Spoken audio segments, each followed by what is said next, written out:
Hello. Yeah, all right. Now, my distant cousin, Jeremy Darby, well, he were very bright, was he? Grandad Sam used to say he wore the sharpest chisel in the toolbox. And some days, Grandad Sam would say, how would Jeremy day know if he was on this earth or Fuller's? He were very bright at all. But he was extremely good looking. He had these film star looks. He looked very much like Errol Flynn, the famous film star. And as well as his good looks, it was rumoured that he had some other attributes of Errol Flynn's as well, but we won't go into that. And he was also extremely lucky. Anything he turned his hand to, competitions, raffles, he won. He just couldn't lose. It was incredible. He was very good at school. He went to Tividale Comp and he left with no qualifications whatsoever. All he left with was a badge saying he'd been second best pencil monitor for 2 weeks.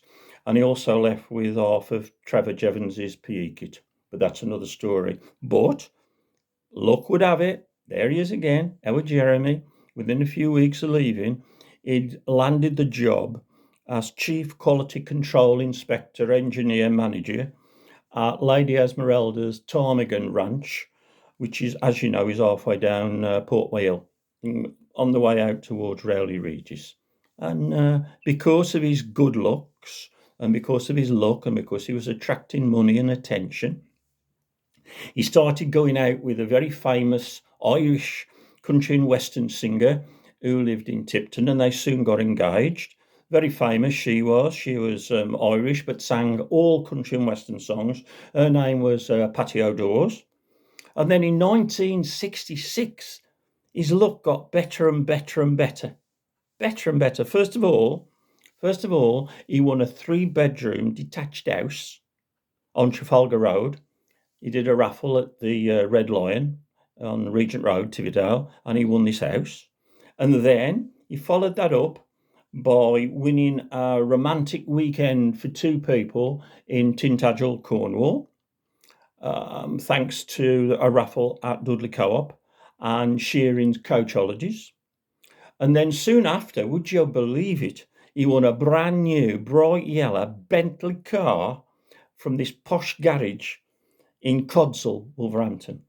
Well, they am posh there, aren't they? Codsall, I mean, it's very, very, very posh there in Codsall, yes. But they stopped there. 1966 was his lucky, lucky, lucky year. He won a major win on the football pools. And then a few months later, he got a big prize in the premium bonds.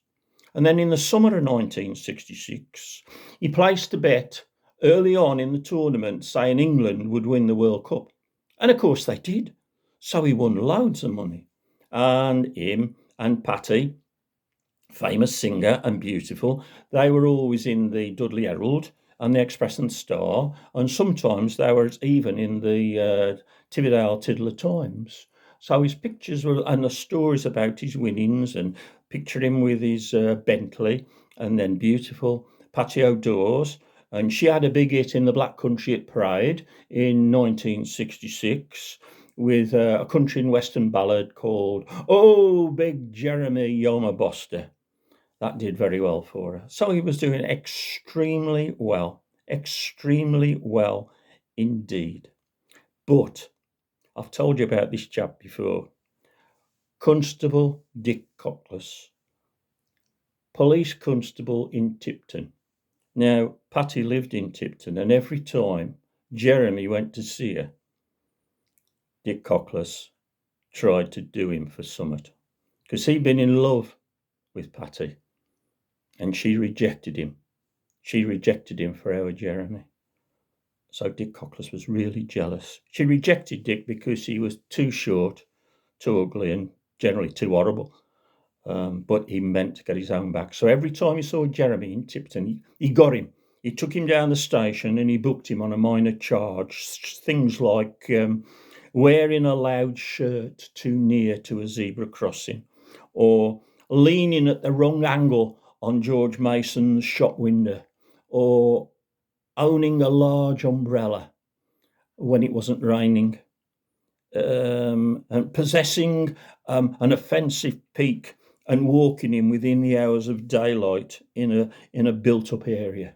He did him for anything he could. He really was out to get him.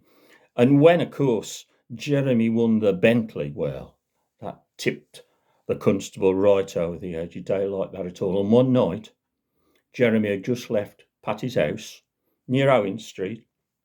He was going through Tipton, and the constable jumped out in front of him and said, "Stop! Your lights ain't working." And now Jeremy rolled the window down and he said, "They am. I've just checked them. They am working." He said, "No, they ain't." He said, "Oh, mind your own business. Go away. I'm getting sick of you picking on me all the time. Just leave me alone. Go away." He said, "No, your lights ain't working. And anyway, where you going this late out?" He said, "Mind your own business. I ain't telling you. Go away." "Right. I'm a constable in the Tipton Constabulary," said Dick. "You'll get out of that car and stand on the pavement over there." And he made our Jeremy stand on the pavement, and he drew a big chalk circle round our Jeremy. He said, "Right, you move out of that circle, and I'll give you a right bailing with me truncheon. Do you move, you stop inside that circle. If you move outside that circle, I'll give you such a bailing, you'll think your father's fire coals come. So you stop where you am, or else." And then Constable Dick, he went to the back of the Bentley and he smashed the lights, the tail lights. And he said, "There you go. I told you they were all working. They are, am they?" And he turned round and now Jeremy was going, "Oh, you think that's funny, don't you?" So he went to the front of the Bentley, headlamps, and you could see really, and he smashed the headlamps. He said, "There you go. Your headlamps ain't working either." Went our Jeremy. Well, Constable Dick was getting really angry. He couldn't understand. He said, "Why you keep laughing? It ain't funny. Look what I'm doing to your car." And he got his key out of his pocket. And the constable went all the way round the Bentley with the key. He said, "There you go. You've got some damage there to get mended. Here, Jeremy, what do you think of that?" And he turned round and there Jeremy was going, Now remember, our Jeremy wore too bright. So Constable Dick said, "Why am you still laughing? I've done all that to your car and I'm still laughing. Why?" "Well," said Jeremy, "every time you turn your back, I jump out the circle."